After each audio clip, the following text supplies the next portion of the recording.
কৃষ্ণ তার গাড়ি চালাবে যার ডেজিনেশনটা কৃষ্ণের কাছে 1 নম্বরে।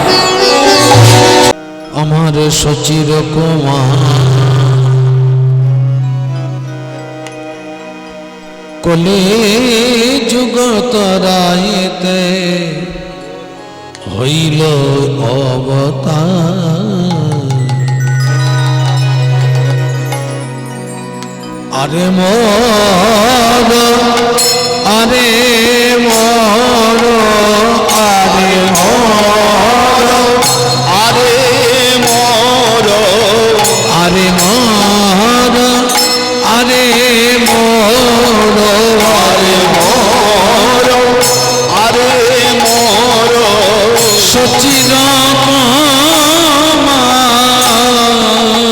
আরে মোর আরে মোর সচির কুমার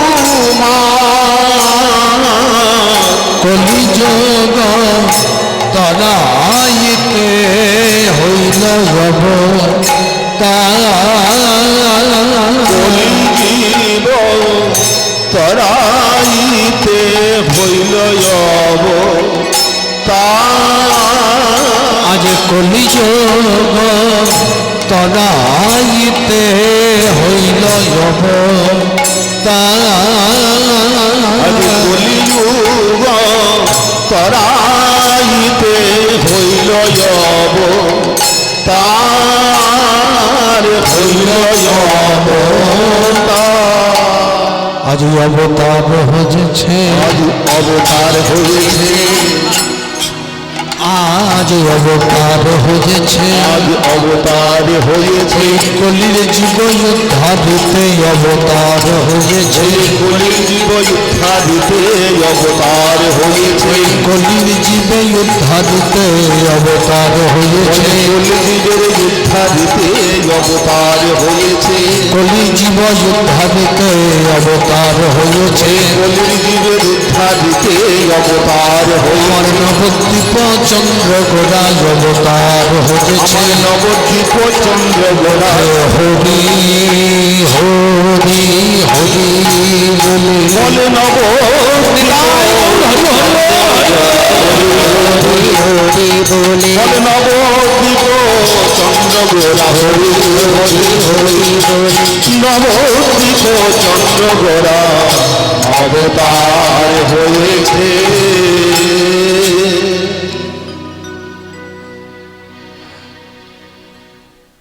আরে মোর সচির কুমার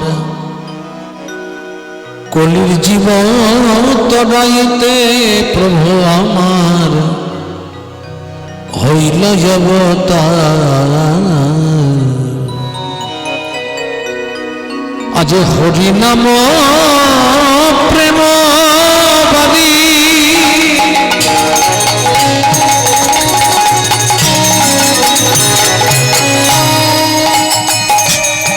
নিয়ে এলেন ভক্তি নামের কাটারি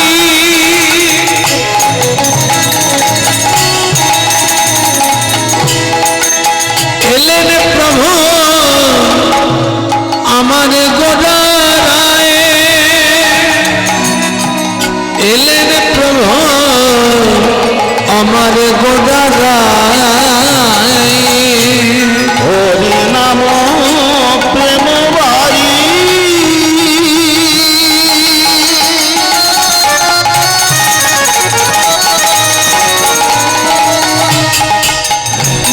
নিয়ে এলেন ভক্তি নাম কাটারি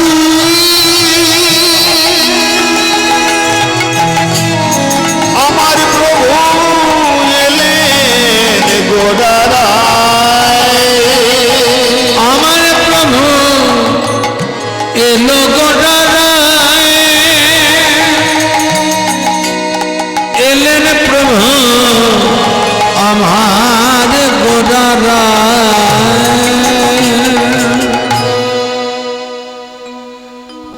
শুধু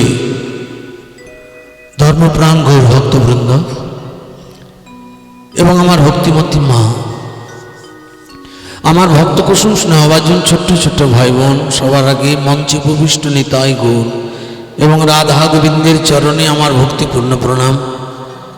মঞ্চের দূর দূরান্ত থেকে আগত ষোড়শী ভক্ত বৈষ্ণব মণ্ডলী, ব্রহ্মাণ্ডের অনন্ত কোটি জীব, তরু লতা গুল্মবৃক্ষ আদি করে পশু পক্ষী কীট পতঙ্গ থেকে শুরু করে ব্রহ্মাণ্ডের অনন্ত কোটি জীবের চরণে অধম ক্ষুদ্রাতি ক্ষুদ্র মূর্খ জ্ঞানহীন ভজনহীন সাধনহীন পথের ধূলিকণা সম সুদূর বাঁকুড়া থেকে আগত তোতন ভট্টাচার্য এবং তার ক্ষুদ্র সম্প্রদায়ের সকলের শ্রীপাদ পদ্মে রইল কোটি কোটি ধন্যবাদযুক্ত প্রণাম। হরি বল, হরি বল।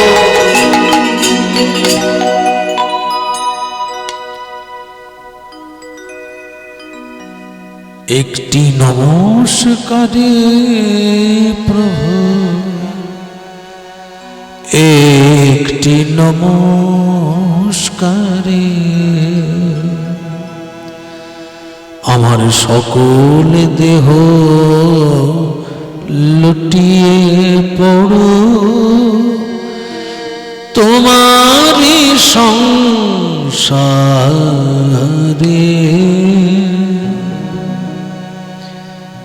ঘন শ্রাবণ মেঘের মতো রসের ভারে নম্র নত একটি নমস্কারে প্রভু, একটি নমস্কারে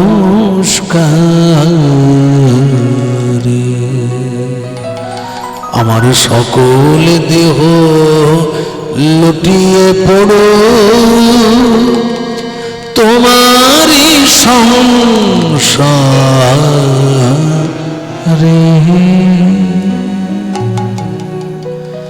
কীর্তন শুরু করার আগে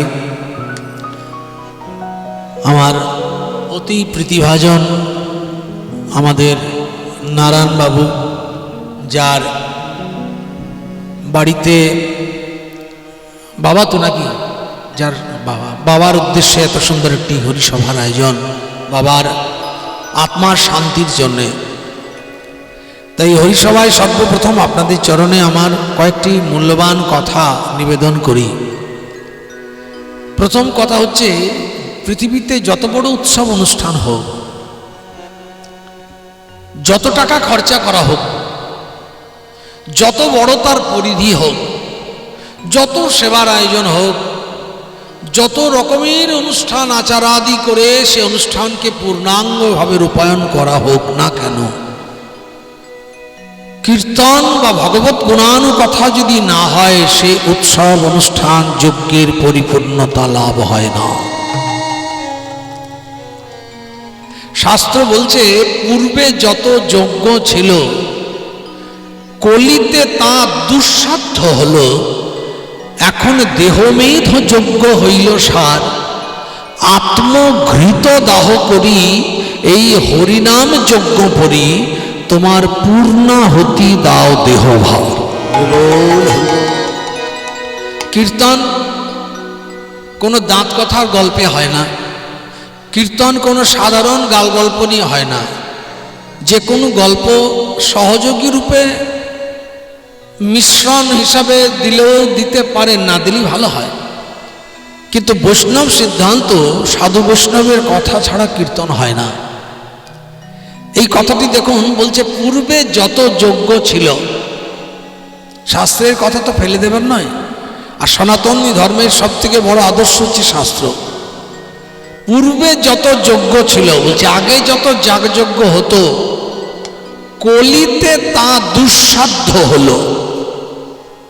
পরিষ্কার বলছে, আগে যত যাগযজ্ঞ হতো সেটা আগের জমানায় হতো, আগের যুগে হতো। অশ্বমের যজ্ঞ হতো, গোমের যজ্ঞ হতো, নরমের যজ্ঞ হতো, ইত্যাদি ইত্যাদি। কলিকালে সেই যজ্ঞ যদি কেউ প্র্যাকটিস করার চেষ্টা করে, সে জীবনে সেই যজ্ঞে রূপায়ণ করতে পারবে না যতক্ষণ পর্যন্ত নামকে না আশ্রয় করবে। আগে আপনারা নরমের যজ্ঞ শুনেছেন, কুশধ্বজকে আহুতি দিলেন জলের মধ্যে, এই আগুনের মধ্যে। তা একটা অষ্টম বর্ষীয় বালককে ধরে বেঁধে যজ্ঞের লেলিহান অগ্নিশিখার মাঝে ছুঁড়ে ফেলে দেবেন, ছেলেটা পুড়বে না? কি মা, পুড়বে না? কিন্তু আপনি যদি বলেন যে কই, তখন তো পড়েনি। যজাতির পুত্র মানে যজাতির বাবার আত্মার শান্তির জন্য, নহুষ রাজার আত্মার শান্তির জন্য যজাতি একটি যজ্ঞের আয়োজন করে এমন একজনকে ধরে বেঁধে আহুতি দিলেন যে আর বদনে কৃষ্ণ নাম। কৃষ্ণ নাম তো আমরাও গাই। যে ছেলেটি মায়ের অষ্টম গর্ভের, আমাদের অষ্টম গর্ভের সন্তান থাকতে পারে। যে ছেলেটি ব্রাহ্মণ হতে পারে। যে ছেলেটির গায়ের বর্ণ কৃষ্ণ বর্ণ, কিন্তু দিবারাত্র বদনে অহরহ কৃষ্ণ নাম, এমন সাত্বিক সজ্জন বৈষ্ণব রূপী সন্তান আপনি কলিকালে খুব কম পাবে। এমন সাত্বিক সজ্জন আপনি কলিকালে খুব কম পাবে। যার জন্যে এই কলিকালে ওই যজ্ঞ যদি প্র্যাকটিস করে একবার টেস্ট করতে যান, হয়তো দেখবেন তার প্রাণটাই চলে যাবে, আর ফেরানো যাবে না। কেন? আগে ব্রাহ্মণের মুখে আগুন বেরোতো, এখন ধোঁয়া বেরোয় না। ভগবান বামকরের কনিষ্ঠাঙ্গুলিতে গিরিগোবর্ধন পর্বতকে ধারণ করলেন। আপনি কলিকালে একটা ইট তুলতে যাবেন, আঙুলটা মট করে ভেঙে যাবে। শাস্ত্র পরিষ্কার বলছে যে আগে যা হতো কলিতে ভুলে যান। কলিতে যদি সত্যি সত্যি যজ্ঞে সামিল হতে চান, তানপুরটা কোথায় পাচ্ছে, কলিতে যদি সত্যি সত্যি যজ্ঞে সামিল হতে চান, কলিকালে যদি সত্যি সত্যি আপনি যজ্ঞে হোতা হতে চান, তাহলে একটাই যজ্ঞ আছে, যার নাম দেহমেধি যজ্ঞ, যাকে আমরা সবাই চিনি হরিনাম সংকীর্তন মহাযজ্ঞ। এই যজ্ঞে কি হয় না, এই যজ্ঞে আত্মঘৃত দাহ করা হয়। আত্মঘৃত মানে আমিত্বরূপী ঘি এই যজ্ঞে দেওয়া হয়। তাহলে কীর্তন শোনার সর্বপ্রথম কাজ হচ্ছে কি, নিজের আমিত্বকে জলাঞ্জলি দিতে হবে। আমরা যে হরিনাম গাইবো আর হরিনাম যে শুনবো, এখানে নিজের আমিত্বকে জলাঞ্জলি দিতে হবে। কোথায় দেবেন? হরিনাম সংকীর্তন মহাযজ্ঞে। সেই যজ্ঞটা কই? যজ্ঞে তো আগুন জ্বলে, কই? এখানে তো আগুন দেখছি না। আছে। ওই যজ্ঞের আগুনটা কাঠ দিয়ে ঘৃত দিয়ে হয়, আর হরিনাম যজ্ঞের আগুনটা জ্বলে প্রেম আর ভক্তি দিয়ে। নিতাই গৌর।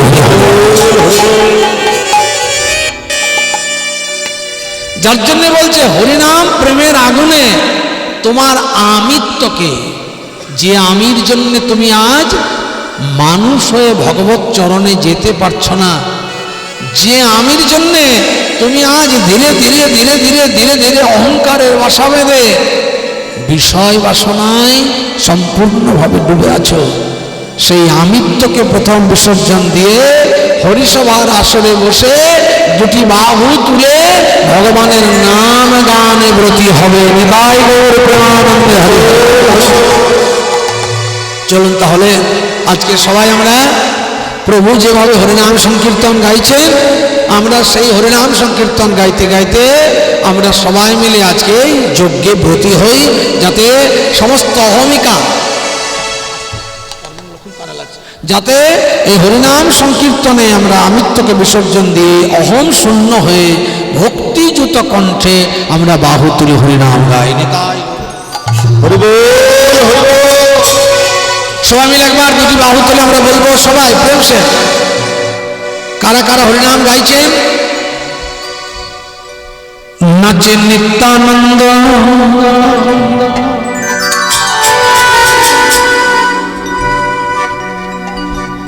নাচে গৌরচন্দ্র। হরিনামে যারা নৃত্য করে তাদের কথা একবার স্মরণ করি। অদ্বৈত গদাধর শ্রীবাস, নাচে আমার গৌরী ভক্ত বৃন্দ। সবাই একটু করো যাবে উলুধ্বনি করতে করতে, কেমন? নিতাই গৌর হরি বল। 1 2 3 4 সবাই হরি হরি বল।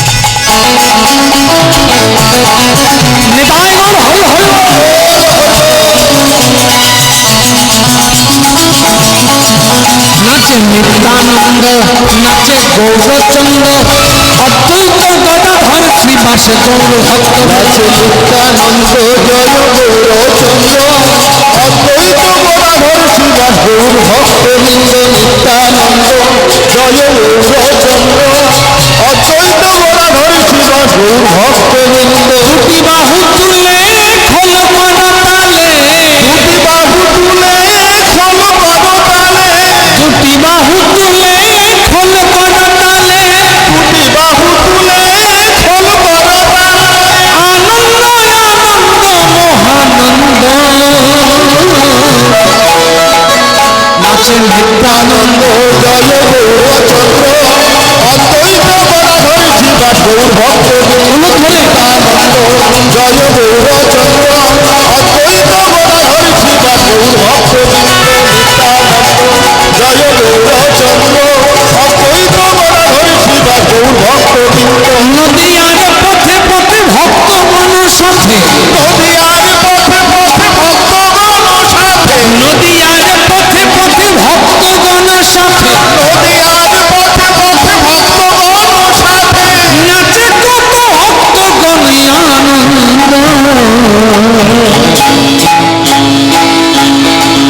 নাচে নিত্যানন্দ জয় গৌরচন্দ্র অদ্বৈত গদাধর শিবাস গৌর ভক্তবৃন্দ নিত্যানন্দ জয় গৌরচন্দ্র অদ্বৈত গদাধর শিবাস গৌর ভক্তবৃন্দ সবাই মিলে প্রেমস একবার জোরে সবাই, হরে কৃষ্ণ হরে কৃষ্ণ কৃষ্ণ কৃষ্ণ হরে হরে, হরে রাম রাম রাম হরে হরে, হরে কৃষ্ণ কৃষ্ণ কৃষ্ণ হরে হরে, হরে রাম রাম রাম হরে হরে, হরে কৃষ্ণ কৃষ্ণ কৃষ্ণ হরে হরে, হরে রাম রাম রাম হরে হরে, হরে কৃষ্ণ কৃষ্ণ কৃষ্ণ হরে হরে, হরে রাম রাম রাম হরে, সবাই মিলে নাচে নিত্যানন্দ জয় গৌরচন্দ্র অদ্বৈত গদাধর শিবাস গৌর ভক্তবৃন্দ নিত্যানন্দ জয় গৌরচন্দ্র অদ্বৈত গদাধর শিবাস গৌর ভক্তবৃন্দ হরি হরি হরি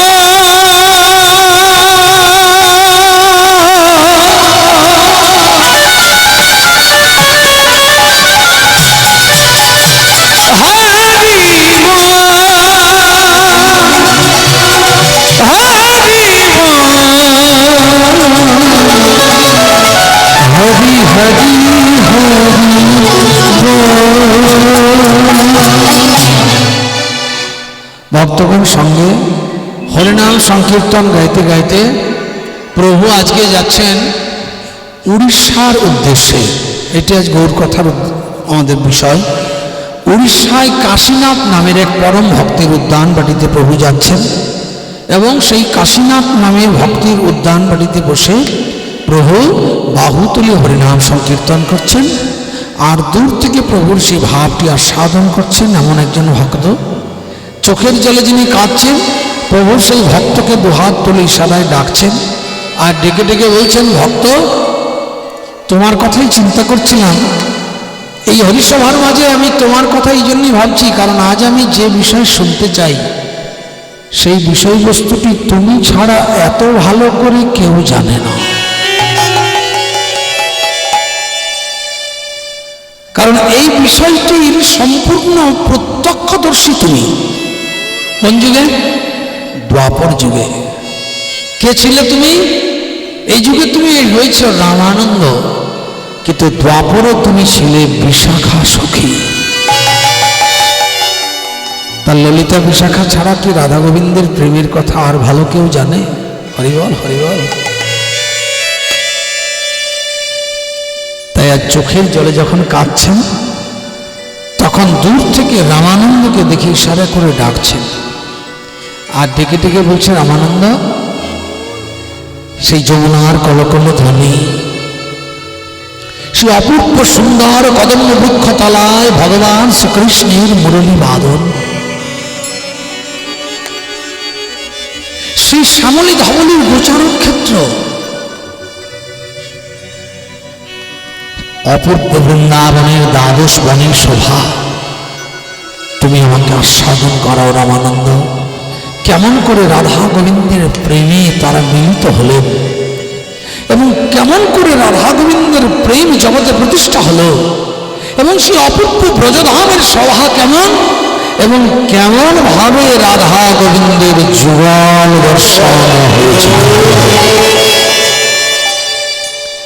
রামানন্দ করজোড়ে কাঁদতে কাঁদতে প্রভুর সামনে গিয়ে বলছে, প্রভু আমাকে ডাকছেন, আপনি আমাকে ডাকছেন? বলছে হ্যাঁ তোমাকে ডাকছি। আমাকে? বলে হ্যাঁ। আমি আপনাকে কি শোনাবো? বলছে কেন? আপনি যার গল্প শুনতে চাইছেন সে তো আপনি নিজেই। আপনি রাধা, আপনি কৃষ্ণ, রাধা কৃষ্ণের মিলিত তনু, আপনি তো গৌর, কলিকালের গৌর সুন্দর হয়ে আপনি এসে জীবের দ্বারে দ্বারে নাম আর প্রেম বিতরণ করে জীবকে উদ্ধার করার অঙ্গীকার নিয়ে এসেছেন। আপনার ভেতরটা হচ্ছে সম্পূর্ণ কৃষ্ণ তত্ত্বর, বাইরেটা রাধা তত্ত্ব। রাধা কাকে বলে মা? जो आराधय स राधा, যে ভগবানের আরাধনা করেন তিনি রাধা। রাধা একজন হতে পারে না, রাধা অসংখ্য হতে পারে, যোগ্যতা লাগবে রাধা হবার। যিনি ভগবত ভজন করেন তিনি রাধা, তার মানে ভিতরের ভক্তি পাত্রকে বলে রাধা। আমার ভেতরে যদি ভক্তি তৈরি হয়, আমার ভিতরে যদি ভক্তি জাগে, আমার ভিতরে যদি ভক্তির আসন প্রস্তুত হয়, গোবিন্দ তো ভক্তিপ্রিয় মাধব, গোবিন্দ তো ভক্তির আসন ছাড়া কোথাও যায় না। গোবিন্দ কাকে সবচেয়ে বেশি ভালোবাসে বলুন তো? ভক্তকে। তাই আজকে প্রভু হাত তুলে তুলে হরিনাম গাইতে গাইতে নয়ন কমল হতে বদন কমল, বদন কমল হতে বক্ষ কমল, বক্ষ কমল হতে নাভি কমল, নাভি কমল হতে চরণ কমল হয়ে ধরা যেন ধারায় ভেসে দুটি বাহু তুলে নৃত্য করছে, রামানন্দকে ইশারা করে ডাকছে। শ্রী চৈতন্য কহেন শোন,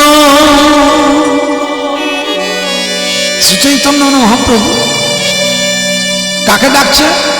শোন রায় রামানন্দ, আপনি কহত শোনে শ্রী গীত গোবিন্দ।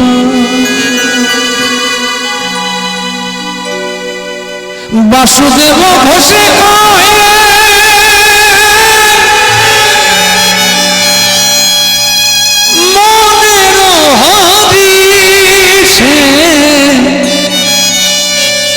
শ্রীগীত গোবিন্দ কথা অবিরল বলিছে।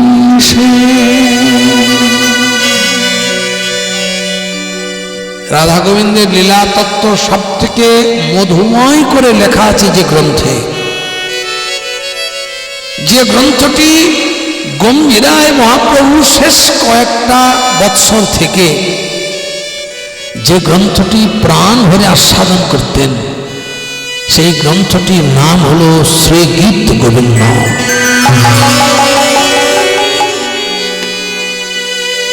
কর্ণামৃত, রায়ের নাটক গীতি আর কবি জয়দেবের গীত গোবিন্দ তিনি শেষ কয়েকটা বৎসর গম্ভীরা, গম্ভীরা মানে বোঝেন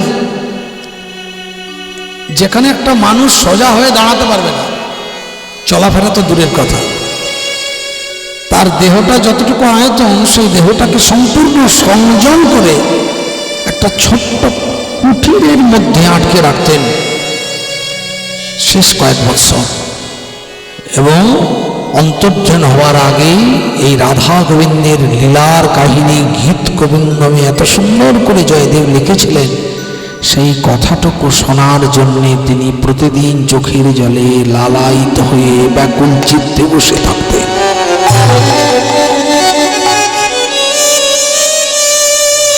আজ রামানন্দকে বলছে, রামানন্দ ওই রাধা গোবিন্দের প্রেম তো তুমি দেখেছ, কারণ পূর্ব জন্মে তুমি তো বিশাখা ছিলে।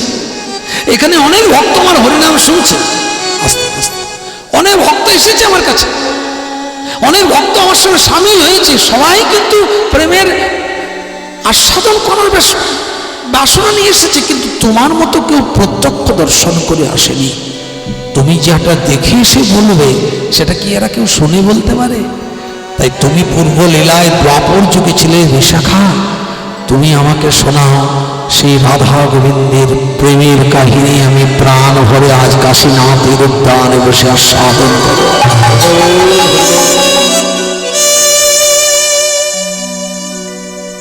ভগবান ভক্ত বড্ড ভালোবাসে। পৃথিবীর সব থেকে শ্রেষ্ঠ স্থান ভগবান ভক্তকে দিয়েছেন, কিন্তু ভক্ত আবার হতে জানতে হয়। অনেকেই তো ভক্ত আছে। তৃতীয় পাণ্ডব অর্জুনও তো বিরাট ভক্ত ছিল না? অর্জুন প্রায় ভক্ত, যে যার রথের রজ্জু ভগবান ধরে থাকে, ভগবানের কাছে তার জায়গাটা কত বড়। কই আপনি একটা মারুতি কিনেন, একটা টাটা সুমো বোলেরো কিনেন, কই দেখি আপনার গাড়ির ড্রাইভার কেমন কৃষ্ণ হয়? হবে? আমি একটা মোটর সাইকেল কিনবো, আমার গাড়ি কৃষ্ণ চালাবে? কৃষ্ণ তার গাড়ি চালাবে যার ডেজিনেশনটা কৃষ্ণের কাছে 1 নম্বরে। নয়, অর্জুন এই কথাটা চিন্তা করে প্রায় দিন মনে মনে অহংকার সৃজন হচ্ছে, ভগবান আমাকে যা ভালোবাসে না, আমার থেকে বড় ভক্ত ওই জগতে বেটা কেউ হতে পারে, আমি সব থেকে বড় ভক্ত। এই আমিটাই মানুষের বড় ডেঞ্জার। প্রত্যেকের ভিতরে কিন্তু একটি করে আমি আছে। কারো আমিটা কাঁচা আছে, কারো আমিটা পেকেছে, কারো আমিটা অর্ধেক কাঁচা অর্ধেক পাকা, কারো আমি সারা জীবনই কষাই হয়ে আছে, মিষ্টতার হয় না। কেন? আমি যদি পরিপক্ক না হয়, সে আমির গন্ধ কোথায়? আমি যদি পরিপূর্ণ না পাকে, সে আমির মাধুর্য কোথায়? আমি যদি পরিপূর্ণভাবে আমির জায়গা থেকে সরে না আসে, তাহলে আমি রূপে গোবিন্দের কৃপা হবে কখন? হরি হরি।